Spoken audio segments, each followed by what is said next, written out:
Всем огромный привет, дорогие и уважаемые, с вами Алена Пестова, сегодня вы на моем YouTube-канале, и сегодня я дам 5 советов для начинающего мастера, как тренировать руку, как делать грамотные и правильные штрихи, чтобы у вас быстро была поставлена рука, и вы могли осуществлять красивые работы. Ведь очень многие мастера сегодня, те, которые перешли, там, допустим, из мастерства бровистов, лэшмейкеров, я не знаю, там, визажистов, даже ногтевики, мастера ногтевого сервиса, те, у кого рука поставлена, и те, кто уже практиковал и рисовал, эта профессия будет однозначно быстрее осваиваться при условии, если у вас ручка уже поставлена. Даже если вы художник, художники гораздо быстрее приходят к постановке руки, потому что рука, понятно, тренирована. Это как тренировка тела. Если человек никогда в жизни не ходил в спортзал, то, понятно, гантелю в 100 килограмм он поднять не сможет. Ему нужно много тренироваться,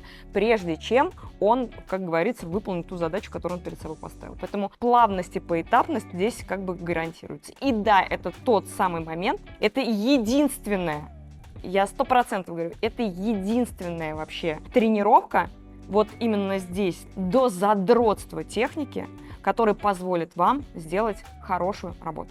Сегодня мы с вами будем работать на вот таких вот картриджах. Я сейчас буду рассказывать про что это, как тренировать руку в домашних условиях. Обязательно покажу при помощи обычного графитового карандаша. Ну и, конечно же, сегодня мы с вами посмотрим, как делаются правильные штрихи. И самое главное, решим по скорости и по наложению, так, чтобы, еще раз повторюсь, было замечательное наложение пигмента, чтобы не было никаких пятен. Сегодня также покажу и поставлю руку и покажу штрих, как делать контурную линию. И начнем мы с вами с простого графитового карандаша. Я рекомендую брать мягкий карандаш, 3B, это мягкий. Хорошо натачиваем его, и это можно делать вообще везде на отдыхе. Когда вы начинаете приступать к профессии в домашних условиях, можно тренироваться между клиентами. Для этого вам не нужно ничего затрачивать, ни розетка, вот просто нужен свет от свечи, карандаш, ручка и лист бумаги. Можно эти же штрихи делать обычной ручкой. Итак, поехали.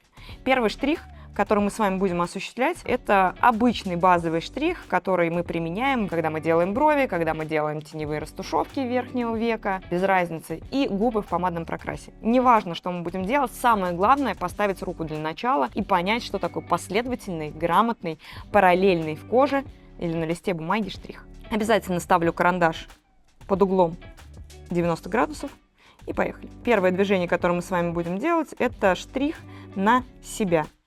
Раз, два, три. Раз, два, три. Длительное время на бумаге не стою, делаю такие красивые равномерные штрихи, чтобы у меня получалось красивое равномерное полотно. А длительное время не выстаиваем и тоже хаотично не пробегаем по листу бумаги. Штрих примерно 0,8-1 см. Это для того, чтобы просто поставить руку. Сейчас вам не нужно думать. Я, кстати, еще один эксперимент покажу, как я тренирую на базовом обучении специалистов, которые пришли впервые на базовый курс. И дальше делю штрих так же, как вы уже знаете, на 80 или на 50%. У нас есть такой урок, вы можете выше посмотреть его, пожалуйста, смотрите. Там я показываю прямо на латексе более подробно. Сейчас просто про базовые тренировки, которые могут происходить даже на природе. Также оставляем руку под углом и наносим штрих друг на друга, и также выкатываем его из штриха примерно на 20%. Вот здесь вот новый появляется виток пигмента. И я укладываю, укладываю, укладываю и укладываю. И просто таким вот способом наношу, чтобы у меня не было никаких пятен, просто красиво, равномерно штрихую. Штрих может быть в одну сторону, если это начинающий специалист, то штрих прям сильно даже не парьтесь, делайте штрих на себя, но учтите, что я рекомендую все-таки после того, как вы сделаете этот базовый штрих, делайте еще в две стороны сразу же. Раз, два.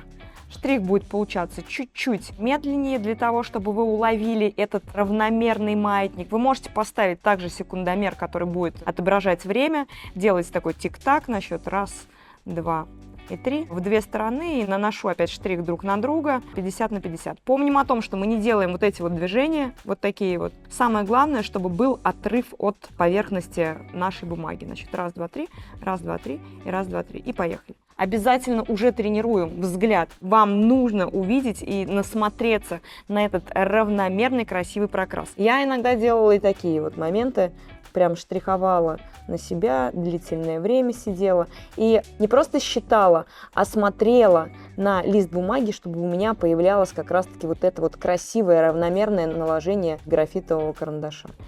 Раскрашивала и тренировала руку. Следующее упражнение у нас будет с вами штрих с закрытыми глазами.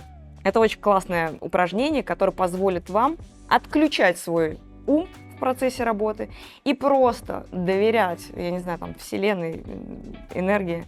Закрываем глаза и просто на счет 1, 2, 3 с закрытыми глазами, чтобы не думать и не контролировать, и не искать у себя погрешности в спазме руки.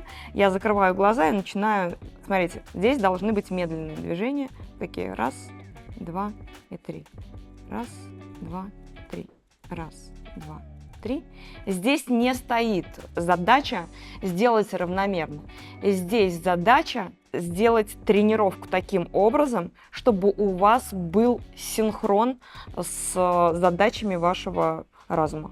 Задача, еще раз повторюсь, натренировать руку таким образом, чтобы вы могли ей доверять. Это простая тренировка с отключкой головы, как говорится. Это можно проделать также и на латексе, я сейчас покажу сразу же. Я очень часто люблю девчонкам говорить на обучении: снижаем вольтаж и просто сидим с закрытыми глазами, слушаем, как будет хрустеть наш с вами латекс и двигаться наша ручка. Итак, поехали. 1, 2, 3. 1, 2, 3. Я здесь слушаю. Я слушаю.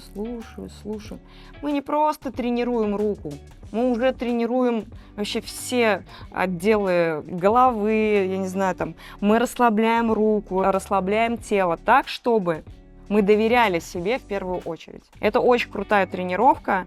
И я всегда говорю: так, давай перестань думать, пожалуйста. Вообще отключи свой ум, сделай так, чтобы ты просто доверилась своей руке.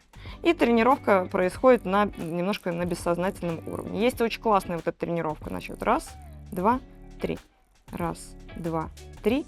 Чтобы я не только видела сам рисунок, а чтобы я слышала вот этот равномерный хруст латекса или в работе на коже. Понятно, что на клиентах мы это делать не будем, это нельзя делать с закрытыми глазами, конечно же, но тренироваться можно. Так будет тренировка происходить на всех уровнях, и так будут ускоряться все процессы в постановке руки. Это был базовый с карандашом, и в домашних условиях я рекомендую делать базовые движения контурной линии. Я просто сижу. Я вот могу себе такие вот легкие, аккуратные заготовочки нарисовать. Ставлю карандаш под углом 70-75 градусов и начинаю двигаться. 1, 2, 3. Задача попасть в тот наметочный контур, который я себе заранее определила. 1, 2, 3.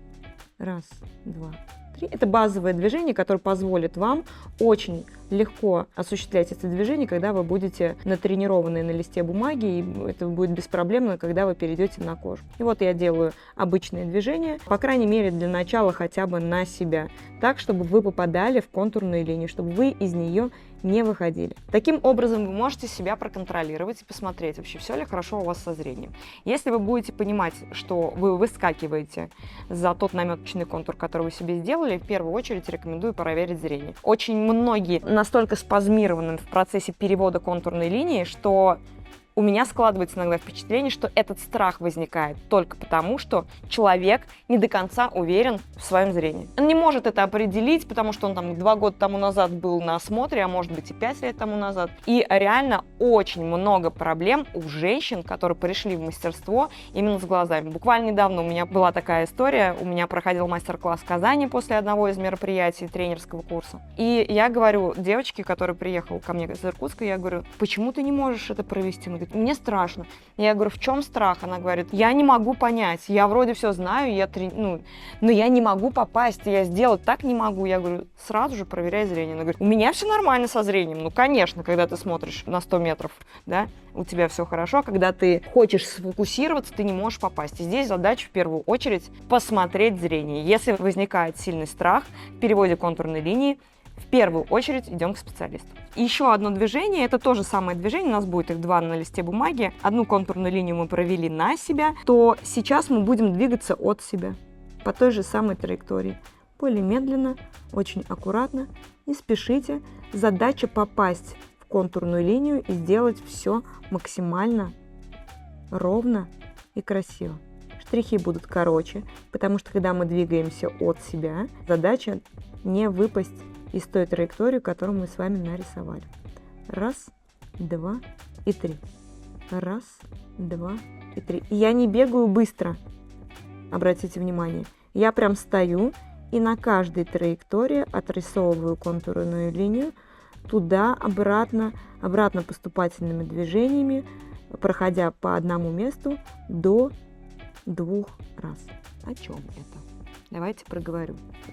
Представьте, что здесь был мелкий штрих. Вот это вот будет как будто бы сейчас штрих в макросъемке. Я не пробегаю, смотрите. Я не вот так вот быстро прошла, хаотично. Я делаю вот такой вот штрих. Это на листе бумаги, чтобы вы понимали, что такое туда-обратно в 2 стороны. Я прошла раз, вернулась на ту же самую траекторию назад на 50% и вышла еще раз. Потом еще раз вернулась, соединила и продвинулась дальше. Еще раз прошла, соединила и двинулась дальше. Раз, два. Это была макросъемка. Понятно, такие длинные штрихи делать не надо, ни к чему это хорошему не приведет. Это упражнение позволит вам натренировать кисть руки в переводе контурной линии на губах. Если мы делаем контурную линию на бровях, это одно из базовых движений, которые мы осуществляем в прорисовке волосковой техники. Также это движение, конечно же, подходит для отрисовки контурной линии, когда мы делаем классическую стрелку или межресничное пространство. Все эти эскизы я уже делала много-много раз на своем канале, поэтому обязательно смотрите это видео, будьте в топе вообще всех новостей, подписывайтесь на канал и пишите огромное количество комментариев, особенно под теми видео, которые вам очень сильно зайдут. У меня была такая история, когда я тренировала волоски, а я самоучка в волосковой технике, но я вообще фанат своей работы. Если я как бы туда углубляюсь, все, меня не ищет. Была такая история, еще мы жили в какой-то там ужасной старой квартире, и я рисовала эти волоски на всем вообще. Я на обоих их рисовала. Я просто иногда стою, загонюсь, что я вышла там в туалет где-то, стою, жду очередь в туалете и что-нибудь на старых обоях нарисую волоски. Это было прям настолько высоко выраженная одержимость всеми этими линиями, чего и вам рекомендую, советую. Очень важно рисовать везде до тех пор, пока вы не отработаете этот навык до идеала. Это прям самое главное в мастерстве перманентного макияжа. Ведь базовая контурная линия дана сегодня не всем. И если вы ее, как говорится, обуздаете и доработаете до идеала, вы получите даже замечательную штриховку. Следующее движение, которое мы сегодня с вами будем делать, это можно делать и на... Сейчас покажу один прикольный эксперимент. У нас появились вот такие вот ручки. Это просто обычная паста внутри вставленная. Промежуточный уровень между тем, когда вы будете тренироваться, прежде чем вы еще не перешли там на кожу клиента, я рекомендую купить эту ручку и тренироваться даже на коже. Сейчас я ее разрисую, потому что она только новенькая. Вот у нас ручка. Она рисует на листе бумаги. Понятно, это будут такие же тренировочные штрихи, как мы с вами рисовали, но это будет непосредственно ручка. В чем кайф этой ручки? Смотрите, я могу отрисовать контурную линию на бровях, делать эскиз аккуратный, положить своего мужа дома на диван, сесть и набубенить ему эти брови, потом просто ватным диском стереть. Короче, эта ручка рисует и на коже, смотрите, как круто. Чик-чирик. Можно попробовать рисовать на высушенные губы. Обязательно сделаю этот урок для вас, если будет много комментариев. Поэтому обязательно подписывайтесь, комментируйте. Короче, я собираю много лайков, много комментариев и двигаюсь дальше. Но если их не будет, ну, как говорится, меня не зовите. Порисовала, можно рисовать и чувствовать кожу, и можно те же самые движения отрабатывать и на коже. Смотрите. И здесь нет страха того, что я пробью кожу, что у меня будут пятна. Я просто могу тренироваться и на лице, когда я сижу, я перебарываю этот страх. Ну и все, собственно. А потом уже приступаю и перехожу к работе просто обычной иглой на латексе и, соответственно, конечно же, на коже. Эту ручку рекомендую. Там будут такие же движения. просто сижу и рисую. Можно только на себя. Для того, чтобы добиться идеальной техники, да, конечно, если вы отрисуете и будете уверены в стопроцентном штриховании на листе бумаги, то вы однозначно, бесстрашно и безошибочно сделаете работу. При условии, если вы нарисуете ровные симметричные эскизы, вы беспроблемно технически справитесь с этой замечательной работой. Тренируем руку. В общем, продолжаю дальше. Я делаю штрихи на счет 1, 2, 3 в 2 стороны. И перехожу. Самое главное, чтобы у меня не было никаких пятен наложений. Это мы уже тренируем, да. Если мы говорим про ручку картридж, то это может быть латекс, это может быть лицо человека, с которым я там проживаю, или до отработки на моделях беру свою напарницу, которая сидит со мной рядом, кладу ее и, собственно, пробую набивать ей этой ручкой. И ничего страшного не будет. По крайней мере, вы вот эти страхи свои поборете на простейших инструментах. Сначала карандаш, потом картридж-ручка, и только потом у нас будет с вами иголочка, ведь все вы вначале очень сильно их боитесь. А сейчас я перейду на базовые уроки, которые нужно будет делать, когда мы уже берем в руки картридж, машинку. Это будут базовые элементы. Сейчас я проговорю про скорость, про постановку руки, про стиль штриха. Покажу вообще, какие есть задания и какие есть техники в перманентном макияже для начинающего специалиста. Самая топовая вообще техника, которую нужно сейчас прям очень внимательно послушать. Немножко, может быть, для начинающего будет сложно, но я попробую изъясниться простыми словами. У нас бывают разные скорости на блоке.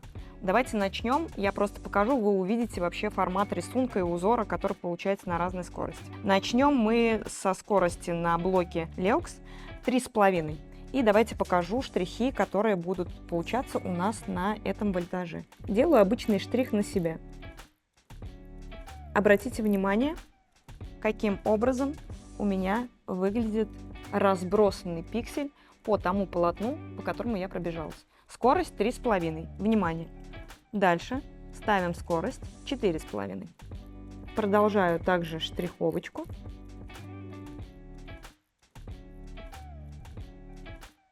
Смотрю на полотно из пикселей. Хочу еще приподнять до 5. Продолжаю такой же скоростью руки раскладывать штрих по полотну латекса. Опа! Прокрас становится плотнее. Это вам на подумать. И давайте еще до 5,5 поднимем вольтаж и посмотрим на узор.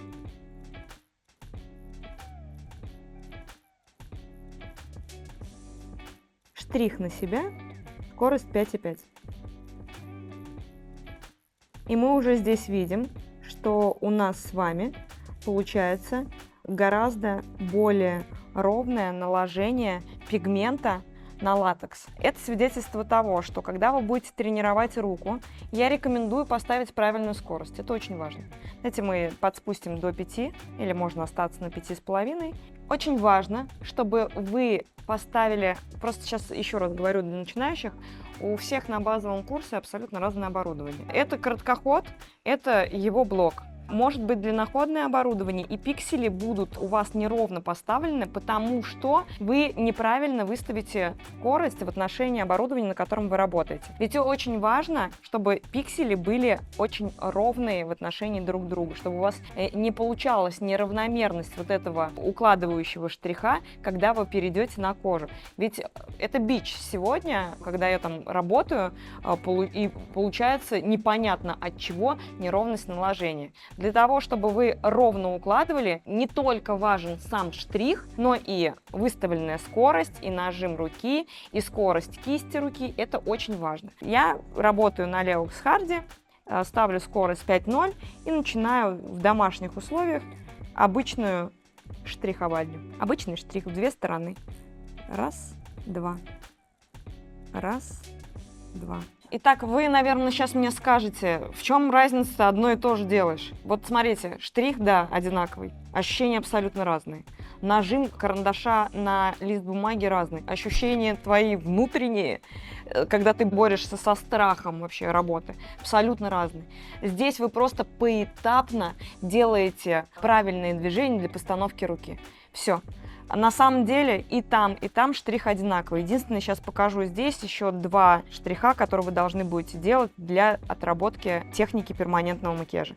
И здесь то же самое. Скорость вот такая, какая у нас была, и наложение друг на друга. Здесь чуть-чуть можно штриховать покороче, до 0,5-0,6 сантиметра. И я делаю аккуратные, красивые, равномерные штрихи. Рисунок разный получается. Рука работает так же, как и работала. И там я вам ставила руку под углом 90 градусов, поэтому штрихи внахлёст друг на друга 50 на 50. Контурная линия такая же. Важно соблюдать правила. Это когда я рисую контурную линию, я делаю вот такой вот, смотрите, набросочек себе, вольтаж на блоке снижаю и вот так вот прочерчиваю себе контурную линию, по которой я сейчас вот эти вот точечки буду друг за другом соединять. Вольтаж также поднимаю дальше. Помните, раньше была такая раскраска реально, где надо было маленькому ребенку соединить контурные линии, точечки? То же самое. Это такая же история, и это очень рабочая тема. Особенно, кстати, это видео подойдет также тренерам, которые запускают свои курсы. Смотрите и тренируйте своих учеников именно по этому формату. Поставили и начали соединять. Здесь очень важно, то есть здесь уже технические моменты присоединяются. Смотрите, я срез иглы держу таким образом, чтобы у меня этот срез и окошко смотрело в бок самой наметочной контурной линии, которую я очертила ранее. И я начинаю соединять. Под небольшим углом, здесь угол уже 80 градусов, я начинаю точку за точкой соединять. 1, 2 и 3. 1, 2 и 3. 1, 2 и 3. И 1, 2 и 3. Когда будете тренироваться, не спешите. Самое главное соединять, чтобы у вас не получалась контурная линия в виде заусенчиков. Задача делать ровно. Нам нужна ровная монолиния. Такое вот простое упражнение, которое позволит вам хорошо тренировать кисть руки. Еще одно движение давайте с вами потренируемся. Здесь не надо думать тоже, здесь просто нужно потренироваться. На базовом курсе есть еще несколько вкусных, классных упражнений, которые мы проделываем для уплотнения. Если вы хотите пройти у нас базовый курс, внизу под видео появится ссылка на запись базового курса. Пожалуйста, пишите, переходите и задавайте свои вопросы. С радостью ответим на них. Я покажу сейчас еще одно вкусненькое упражнение, и мы закончим на сегодня. Комментарии, конечно же, приветствуются. Я поехала, показываю. Я их называю крутим барашки. И такие вот легкие штрихи, которые мы будем с вами осуществлять для уплотнения участков, которые появляются в процессе штрихования, когда есть там какие-то выступы на коже или минус ткани, или рубчики. Вот именно в этой технике мы с вами осуществляем легкое имплантирование пигмента, подстраиваясь под неровные участки на коже. Ведь не все сегодня у нас с идеальной фарфоровой кожей, поэтому техник штрихов огромное количество на самом-то деле. Там есть разные подходы. Если вам интересно, пишите. С радостью расскажу. Для того, чтобы стать топовым мастером, в последующем тренером, иметь огромный рост не только там в духовном плане, но и в финансовом плане, нужно однозначно дорабатывать технику до идеала. Не только там в течение 2 недель. Это бесконечная практика, это бесконечный опыт, навык и огромное количество открытий. Для того, чтобы стать топом, нужно много тренироваться, много любить свою профессию, ну и, конечно же, много-много отработок на клиентах. Ведь кожа у клиентов бывает разные. Ну а у меня на этом все. Я буду с вами на этом прощаться. В этом видео я рассказала про 3 топовых инструмента, которые помогут вам в постановке руки и на старте вашей профессии. С вами была Алена Пестова. До скорых встреч. Пока-пока.